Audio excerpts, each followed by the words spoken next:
16 आरो 17 अक्ट' साननैनि हाबाफारिजों दिनै क'क्राझार CIT नि BKB सेमिनार नब्लाङाव department of food engineering and टेक्न'लजिनि बानजायनायाव national symposium on the confluence of food biotechnology and automation for farmers and entrepreneurs हाबाफारि खुंफुंदों।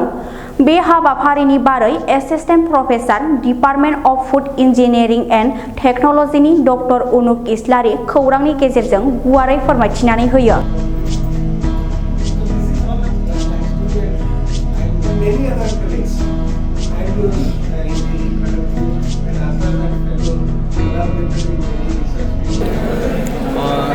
गिबियावनो खुलुमबाय।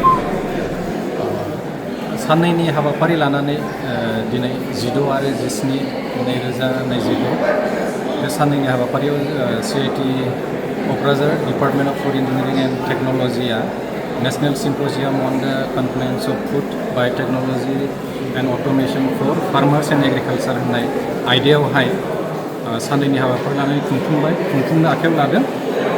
जोंहा दा फुंनि सेसनाव बेखेव हाबाफारि दङमोन। बेवहाय जोंनि डाइरेक्टर अफ एग्रिकालचार BTC निफ्राय जों आलासि लिंहरै बिथाङा उपस्थित जानो हायाखैब्लाबो जों माखासे जि प्रफेसार्सफोर नैबे जोंनिनो प्रग्रामाव फैदों बिसोरखौनो जोङो लानानै जोंनि बे बेखेव हाबाफारिखौ जों फोजोबबाय। जोंना गिबि सेसना जों आगान सुरबाय। थ' बे प्रग्रामा जाहैबाय जोंना जोंनि लकेल माखासे फार्मार्स बा जोंनि जाखांफुनाय माखासे फालांगिफोर जायफोर माने फुड टेक्न'लजि बा फुड प्रडाक्ट माने डेभेलप खालामनायावहाय माने फालांगि हिसाबै जे आवगायबोगासिनो दं बिसोरखौ जों मदद खालामनाय।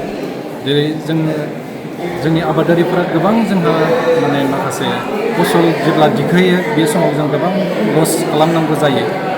जों माखासे प्रिजार्भेसन होननाय बुस्थुखौ जों माने हास्लाबहैया, खारन जोङो माखासे दोरोङारि माने आदबजों हाबा मावनाय हिसाबै जोङो बेवहाय टेक्न'लजि जे जों बाहायोब्ला जोङो माखासे फसल जे दिखांनायावहाय जों मारै जों बे टेक्न'लजिखौ बाहायनानै जोङो माखासे लसेसफोरखौ जोङो खमायनो हायो, बा जोंनि बे माखासे आबाद फसलफोरखौ जों बोरै भेलु एडेड होननानै बुङो, जोङो बोरै बेसेन जों बांहोनो, जेबा जों बेखौ गाज्रि जायालासे जोङो बोरै जोङो भेलु एडेड खालामनानै जोङो बेखौ जोङो बाजार बा गलायाव जों फाननो हायो।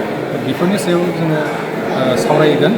बेवहाय जोङो गोबां इन्सटिटिउट अफ नेसनेल इम्परटेन्सफोरनिफ्राय माखासे जोङो एक्सपार्टफोर लेंहरनाय जादों, जेरै NIT रौरकेला, तेजपुर इउनिभारसिटि, जामिया हमदर्द आरो सेन्ट्रेल एग्रिकालसारेल इउनिभारसिटि, बेफोरनिफ्राय जों गोबां एक्सपार्टफोर लेंहरनाय जादों। बेयाव जों बिनि बिसय जोङो माने सावरायगोन, गोथौयै जों सावरायगोन।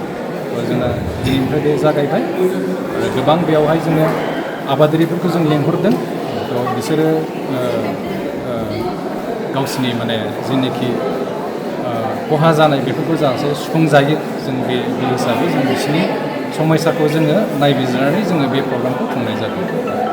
बे रोखोमनि सिम्पोजियामा गिबि खेब नामा?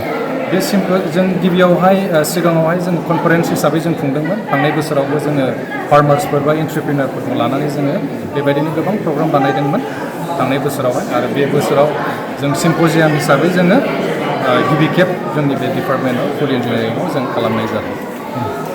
ओरैनो साबेसेसो स्टुडेन्टफोर बाहागो लादों? स्टुडेन्टआ जोंना खाथि खालानि माखासे सानै साथामसो माखासे सात्रफोरबो दङ, फरायसाफोरबो दं। लोगोसे जोंनिनो माखासे CIT आवहाय गोबां जोंहा स्ट्रेन्थआ बहुद दङ। जेरै 100निबो बारा जोंहा स्टुडेन्ट दंखायो जोंनि डिपार्टमेन्टआवनो। लोगोसे जोङो जोंनि आबादारिफोर बा फालांगि जाय माने आगान सुरजेनदों फालांगि खालामनो थाखाय, बिसोरखौ जों हांख्रायनाय जादों। बाय'टेक्न'लजिया खोब मोनसे गोनांथार जानानै फैबाय दायो। मा CIT हिसाबै बाय'टेक्न'लजिनि खेथ्रआव मा बेसेबां गोनांथार होदों नोंथाङा? बाय'टेक्न'लजिनि सायाव जों बेखौनो गोनांथिखौ जों होनांगोन, जेराव जोङो जेनोखि जोंनि माने मा होनो फसलफोरखौ जे जोङो बोरै माने प्रिजार्भेसन होननानै बुंदों, बेनो जोंनि फुड टेक्न'लजि बा फुड बाय'टेक्न'लजि। थ' बे हिसाबै जोङो माबा मोनसे जोङो मडार्न माखासे टेकनिक जों बाहायाबा जोङो प्रिजार्भेसन बा जोङो गोबाव सम लाखिनानै दोननायखौ जोङो सम्भब नङा बेनि थाखायनो जोङो बाय'टेक्न'लजिखौ जोङो गोबां जोङो इम्परटेन्स होनांगौ जानानै फैयो। Thank you.